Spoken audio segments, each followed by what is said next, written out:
Saraswat publications आणि पुणेकर पतू foundation संचालित सारस्वताची मांदियाळी समूह आयोजित यूट्यूब ऑडिओ कोण बनेल महाराष्ट्राचा उत्कृष्ट सारस्वत स्पर्धेसाठी मी सुनील शिरपुरे कमळवेली यवतमाळ माझी स्वरचित कविता सादर करतो आहे। कवितेचे शीर्षक आहे कुणीतरी असावं।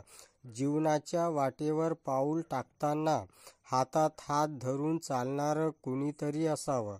स्वप्नांच्या खोल गर्तेत असताना वास्तव्याची जाणीव करून देणारं कुणीतरी असावं।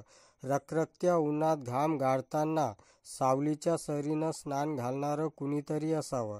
भुकेनं व्याकुळ होत असताना स्वतःच्या हातानं घास भरवणारं कुणीतरी असावं। दुःखी मन झोपत नसताना अंगाई गीत गाऊन कुशीत निजवणारं कुणीतरी असावं। डोळ्यातून गंगाश्रू वाहताना आपल्या पदरानं पुसणारं कुणीतरी असावं। अंतःकरणातील रक्ताळलेल्या जखमांना प्रेमाच्या धाग्याने शिवणारं कुणीतरी असावं। धन्यवाद।